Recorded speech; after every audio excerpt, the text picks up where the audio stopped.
So let's go ahead and take a look at some of the new sections that appear in the student gradebook. This is where you're going to find all your grades that you've completed and find the current grade in the class. So when you come into My Grades, the first thing you'll see is your overall grade in the class.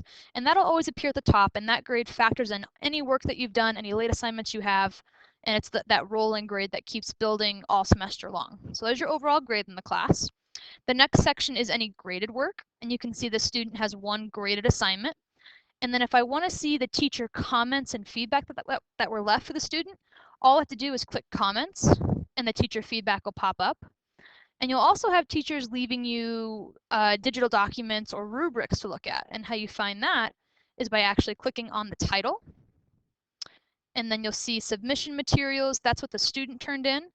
And then you'll see this teacher feedback section, and that includes the comments. And then you'll notice down here the section that says attached files. And you'll have teachers actually give you back filled out rubrics, just like you would get in a traditional classroom, only you can keep track of it digitally. And if I open that file, that's the rubric that the teacher gave back to me. It's going to have even more feedback for me to look at. So if I've read my teacher feedback, I saw my rubric that was attached, and I'm done with this page, I can just click OK. Remember that you want to avoid hitting the back button in Blackboard. So that's our overall grade. That's how we look at feedback. And then we have this section that's important that says submitted. And as you might have guessed, the submitted section is any work a student has turned in that hasn't actually been graded by the teacher yet. And you'll notice that there's a little exclamation mark here. And that just means that the system did get it, it did go through, and it's waiting for your teacher's attention. Your teachers try and grade work between about 3 and 5 days. If it's a big class project and a lot of students are turning work in, it might take longer.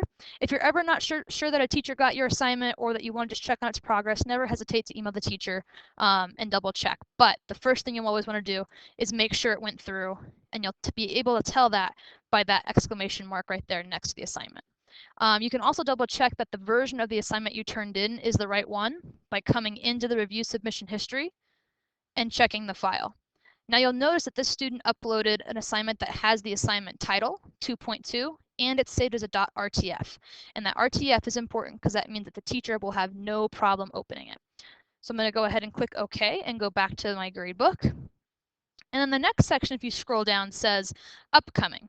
And these are all the assignments that the student will work on throughout the semester. It's a big, overwhelming list, but obviously you don't want to worry about that right now because we're going to talk about the calendar here in a minute, and that's going to make sure that you do all the work when you're supposed to. So you can double check that these are here. Don't worry about it right now. The most important part for you to worry about as the student is your current grade in the class, any graded work, and again, you find feedback by clicking there. Feedback's really important. It's going to be how your teacher tells you how to improve or what you're doing great, and then submit it. So if you turn in, 2 or 3 assignments over the weekend, you should be able to double check that it's right there. So once again, you get to your gradebook by going through the My Grades section.